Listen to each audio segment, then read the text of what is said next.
Juan, what was the hardest part of leading football players in this industry, if you look back the years? Well, for me, the hardest part was that, first of all, I don't come from the world of football.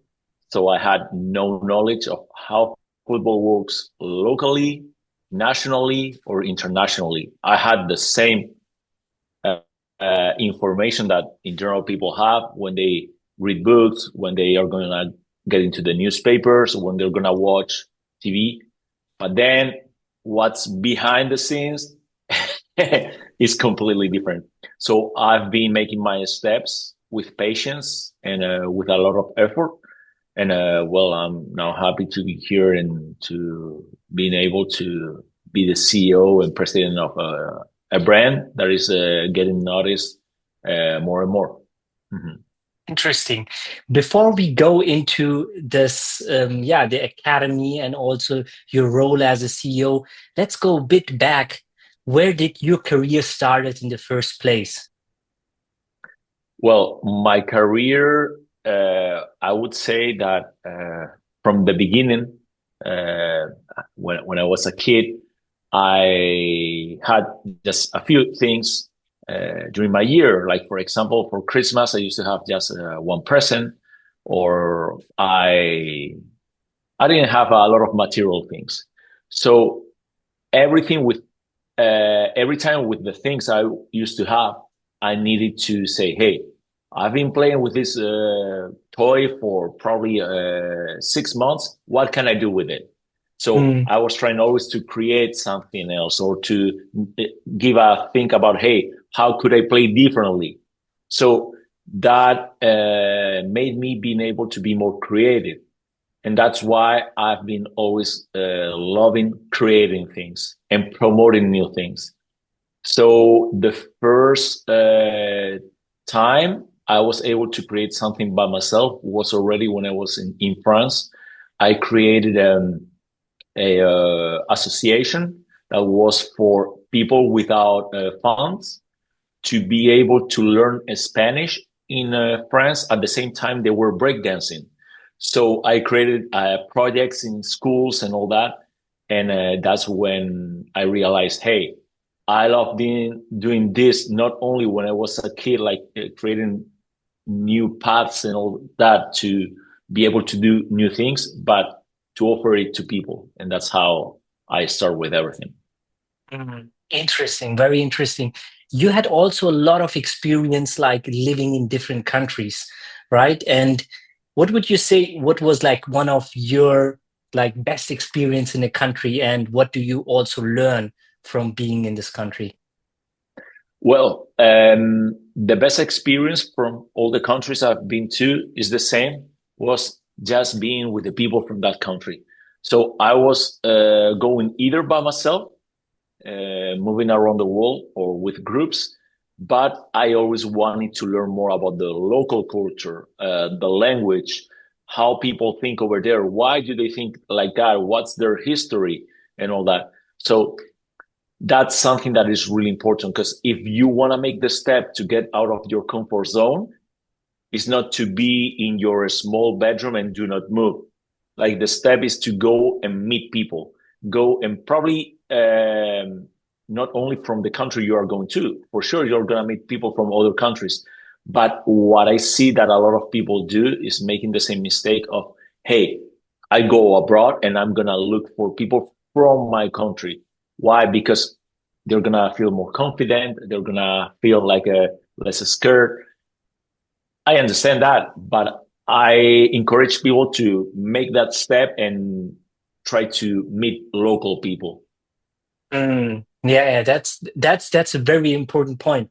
Like for me, also living now in Madrid, I had also like this fear of meeting new people because I don't speak the language.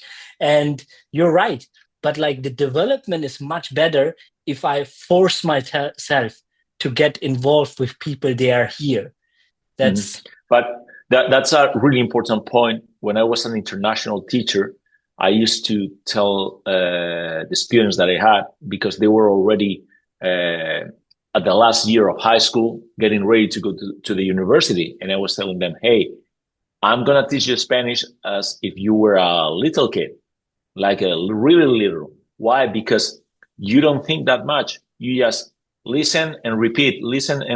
And that's how you're going to learn a language.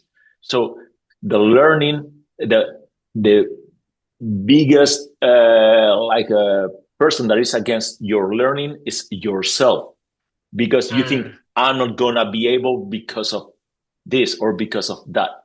And that's why we always say that kids, oh, for kids, that happened to me. Like my kids, hey, how is it possible that they speak three languages now?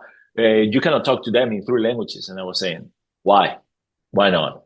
Like they're going to absorb everything. Oh, you're going to make something in their brain. No, it doesn't work like that. The brain is going to be able to absorb all that and change things. Mhm. Yeah, yeah, yeah. Very good point. Because I think our brain is like most of the time lying to us, like the old self beliefs we have in the childhood, and then also like people what they are telling you can't do this, and then we repeat these things, and we holding us back.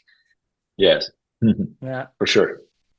And what would you say, like, when you were almost like finished with like exploring different countries and you moved back to Spain, and at which point you decided, okay, and why, okay, I want to create now like my own academy, my own team. What was the idea? Well, so for me, the idea was when I got back to Spain before coming back, I was an international teacher in France. I was teaching, and some of my classes were the classes of the youth getting ready to be part of a national team or in handball or football, what we call sport études in France. So I got back here to Spain, and I said, okay, I would like to create an international program for people that would like to come here and live the experience, learning the language, living the culture, and all that. So at the same time, I was creating another enterprise called TikTok Language Exchanges, in which one people were going there to different bars in the city, and there were around 50 to 100 people from different countries and practicing languages and making friends. And from there, some people were saying, "Hey, Juan, let's start doing some meetups for football." And I said, "Okay, let's go." So we did it, and in 2 weeks, we went from 0 people to 200 people. And I said, "Okay, this is great." And there were a lot of girls coming from the States, and they said, "Hey, Juan, we see that we are only 6, 7 girls here.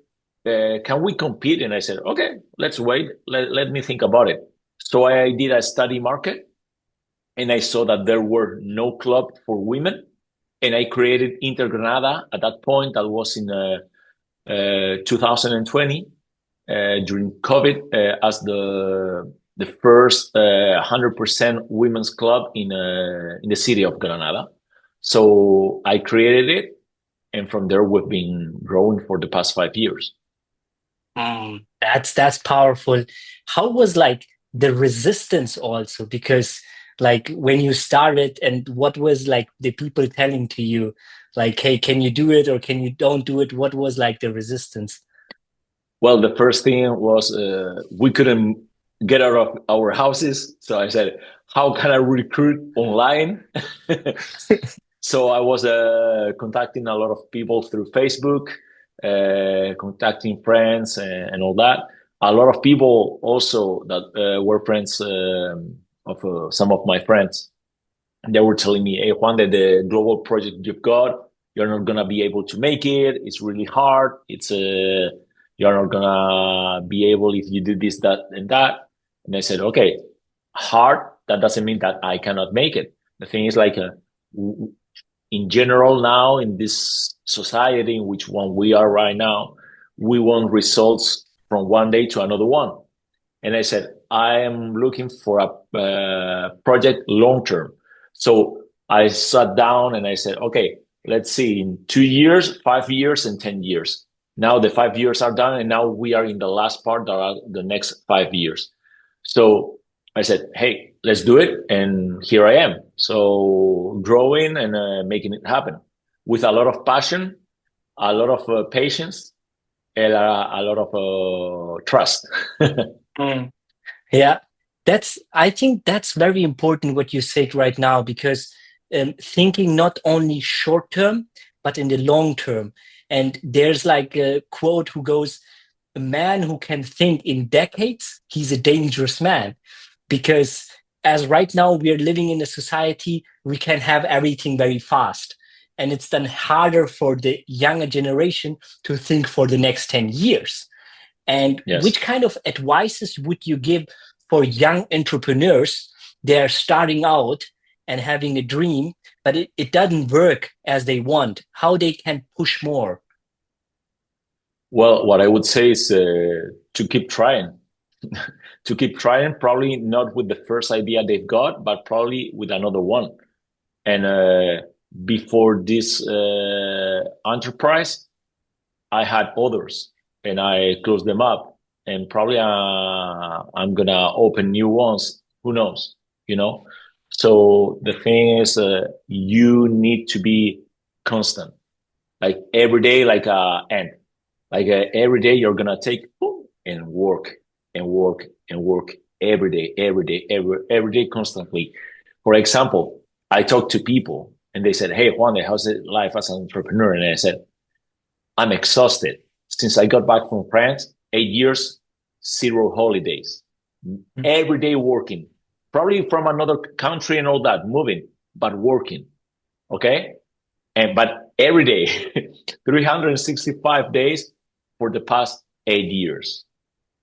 But well, that's how things happen. You need to do that if you want Yeah. to accomplish it.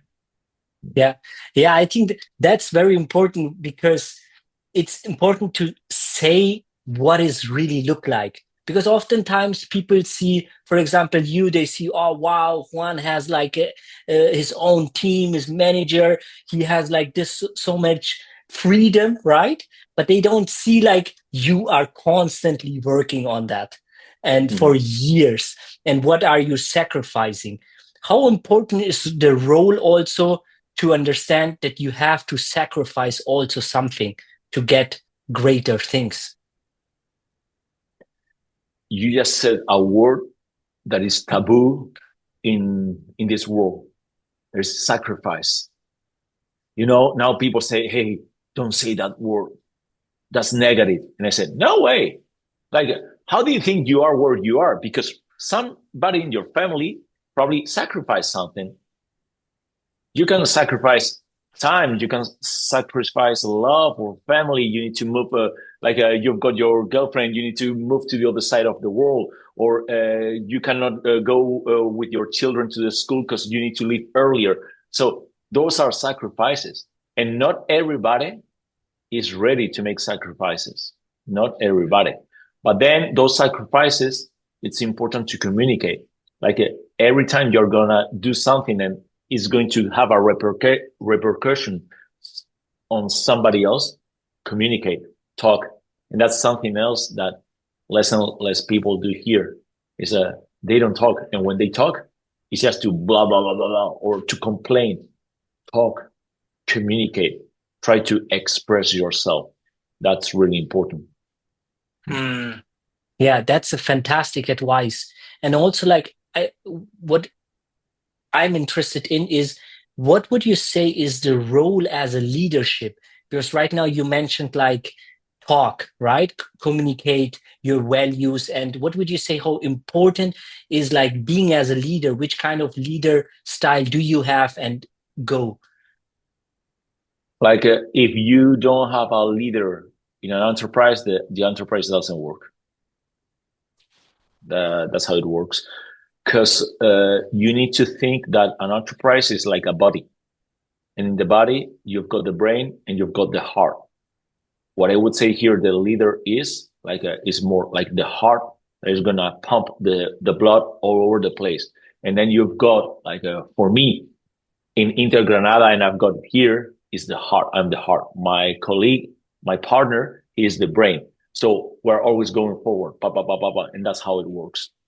So mm, that's really, really important. Mm. mm. How would you say is like values? How important are values? Because you mentioned before you started from zero, right? And how important is establishing good values in the beginning? Well, if you already have values that you learned from when you were a kid, you are able to make it. If you don't have them, you won't make it at all, because that depends on what type of person you are.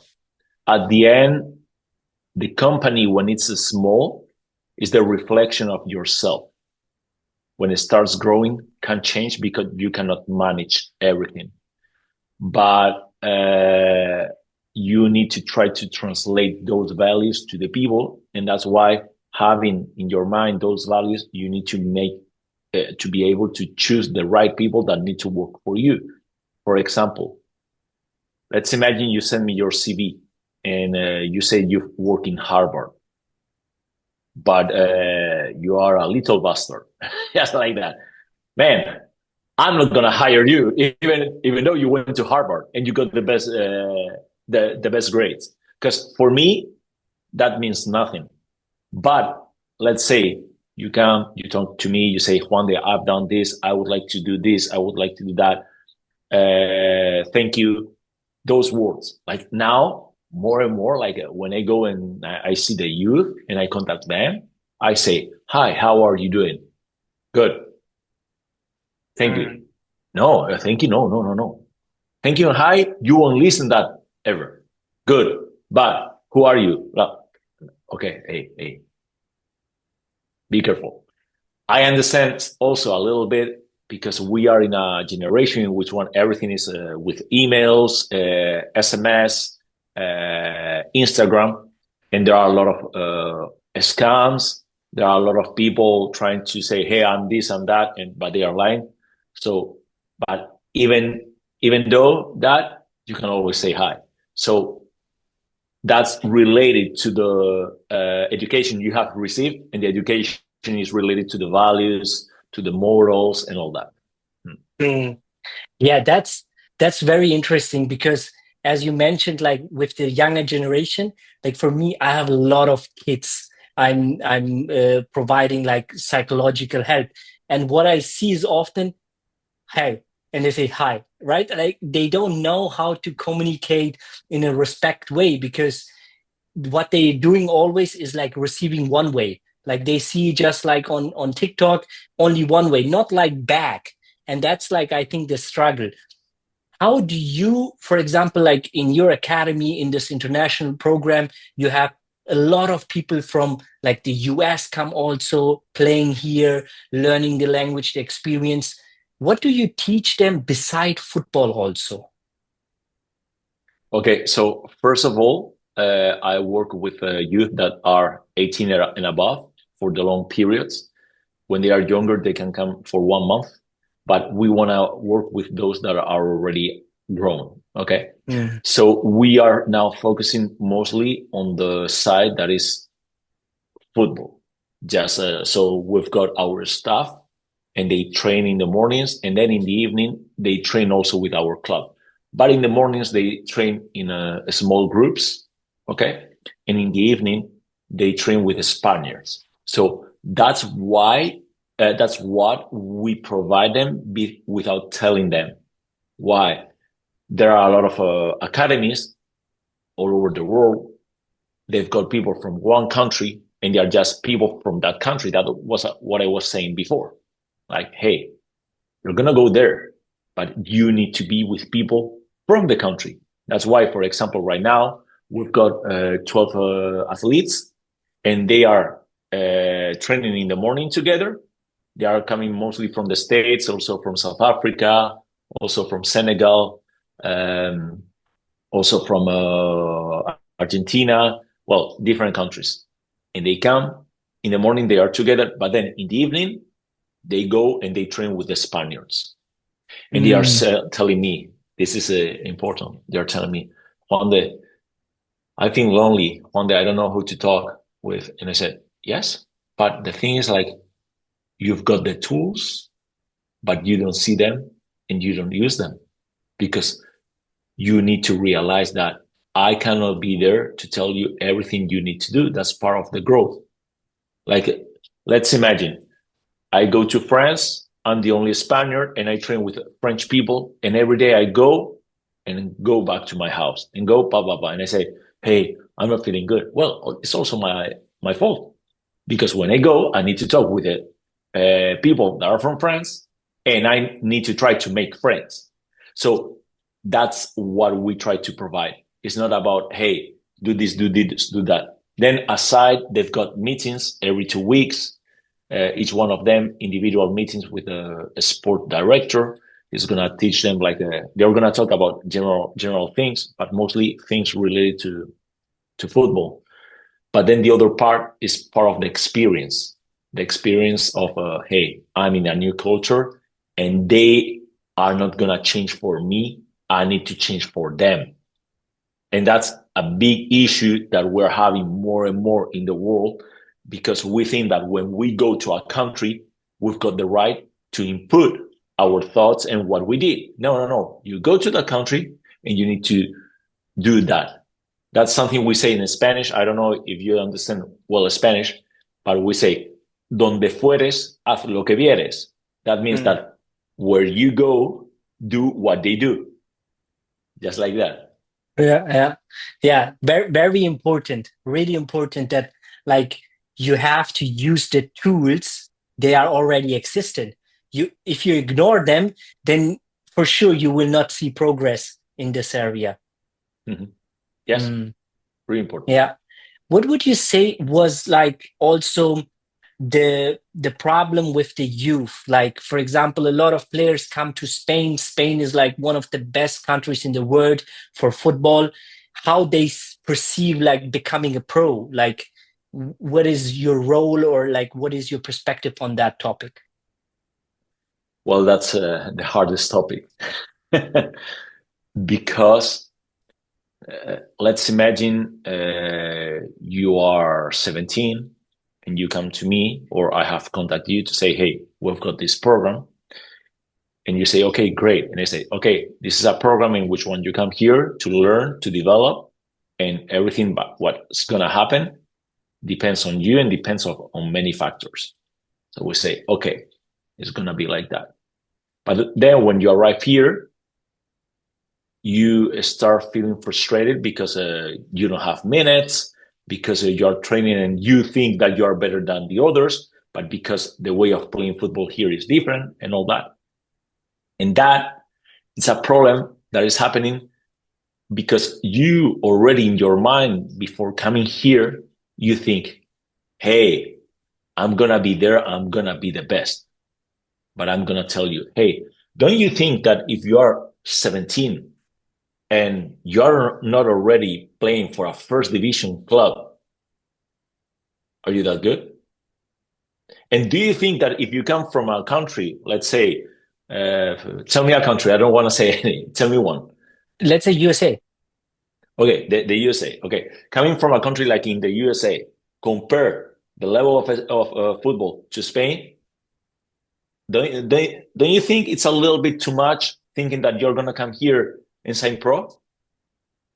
Mm. Man, you need to know that there are a lot of people from fourth division in Spain, fifth division, that they go to the States and they play MLS, you know? So let's think about the level.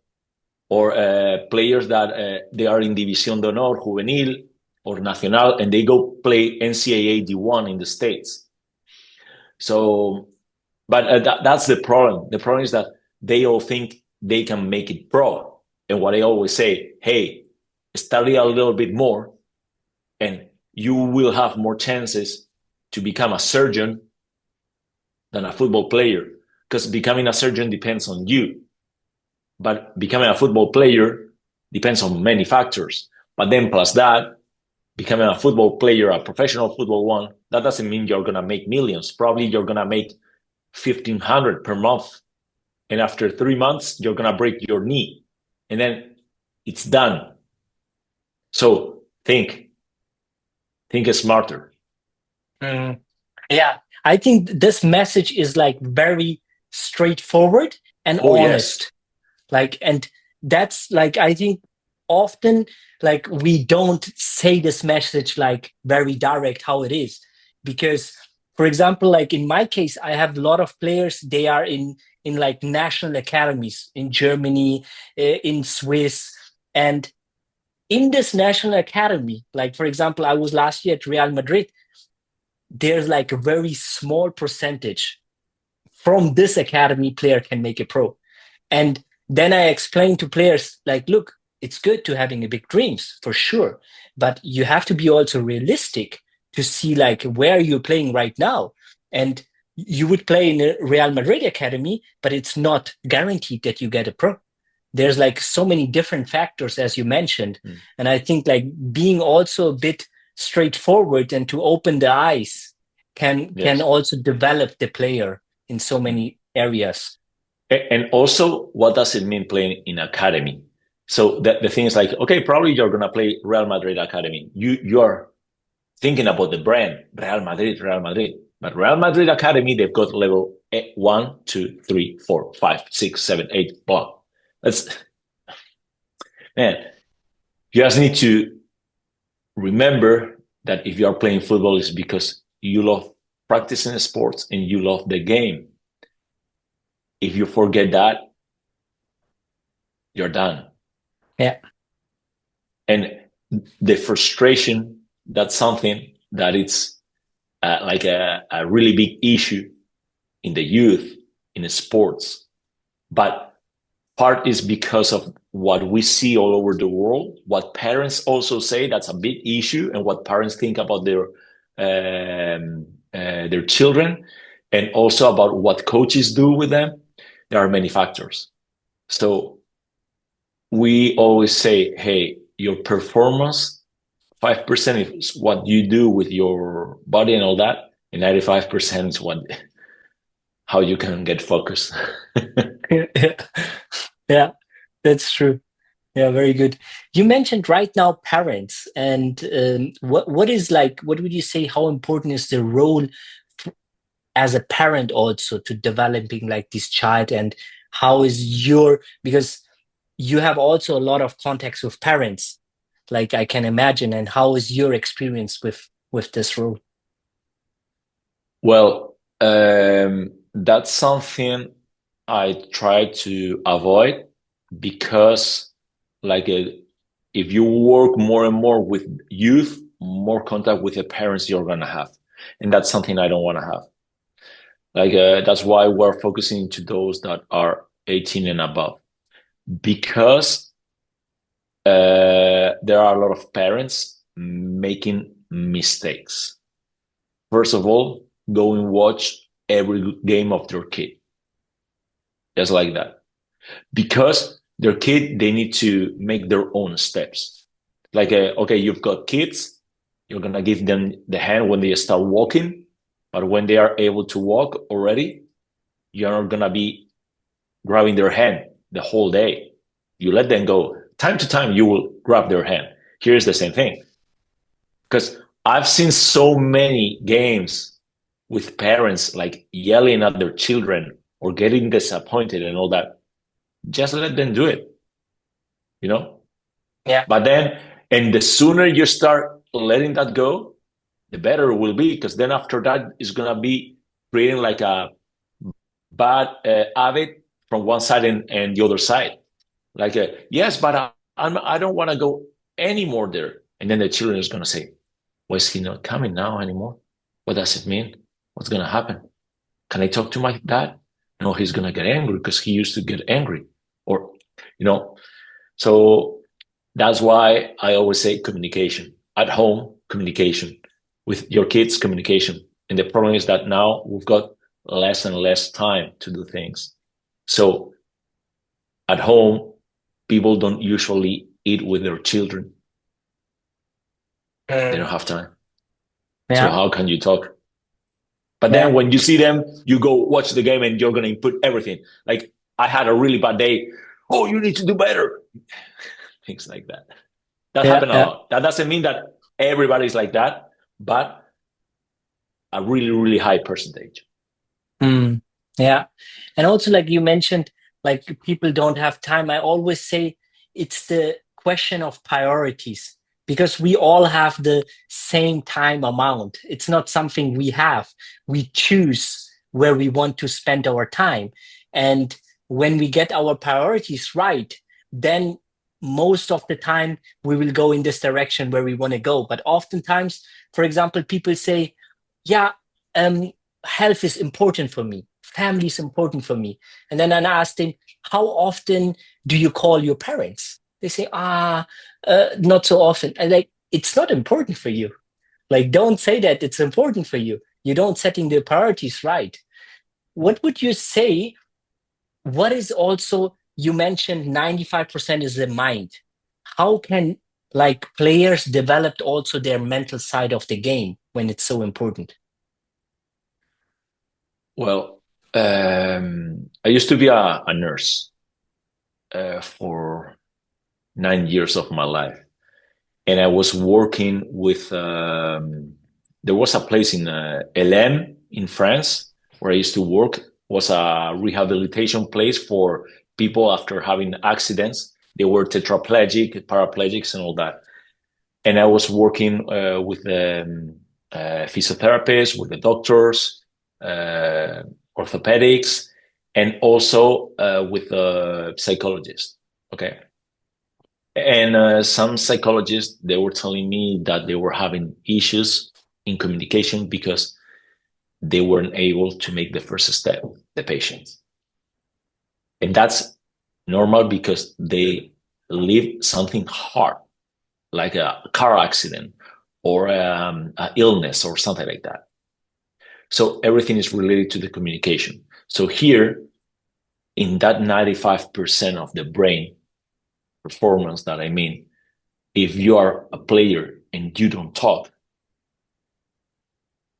you need to be the one to talk. Like probably you're gonna talk if I say, "Hey, how you doing? Hey, tell me, tell me, tell me." I can do that once, twice, but at the end, it's not me the one that is telling you, "Hey, talk." You are the one that wants to talk. But why are not you talking? Probably because you need to show that you are strong, or you need to. I don't know. It depends. There are many many factors. So I would say that the communication again, communication. Hmm. Mm. Okay, like encouraging player to open more about the mental part, then then the others can help them also. Yes, like they need to go and talk. They need to Mm. go and talk and ask for help. Like people don't ask for help, but do it. Hey, can you help me, please? Because there are two ways of doing things. Like let's say my car is broken. I can go to you and say, "Hey, my car is broken. Could you please help me?" Perfect. Or I can say, "It's just broken. It's because of this, that, that, that." Probably I'm trying to transmit there that I need your help, but I'm not sending you the right message. Yeah, And you're going to say, "Okay, whatever," you know? And also I'm negative. So that's the thing. The important thing is learn how to communicate and to make the step to communicate, because at the end, talking is important. And that's yeah, the problem now with cell phones, so with all this. Like we contact and we don't talk. The other day I was in Paris in an event, and I saw many tables of people sitting down together. They were all with their cell phones. And I said, "Why do you sit down together?" Or the other day, I went to the World Football Summit in Madrid. I was there, and somebody came and started talking to me, and I was talking to that person, and I started looking at the cell phone at the same time. I said, "Okay, goodbye. I need to go," and I left. yeah, Hey, if I'm here giving you my time, don't do that. So the cell phone's also a little bit of a fault there. yeah, yeah. Amazing. The last question is like always the same question, and it goes like, what was the best advice you ever received? The best advice I've ever received. Well, nobody gave me an advice as the best, but life gave it to me. Life was like I see things happening in life saying, Juan de, keep going in this path or another one or another one. So at the end, now saying that, I would say my parents saying, believe, believe, yeah, to believe. Believe. And I believe and I've got faith. And I say, if you are doing and trying to do things right in the long term, things will happen.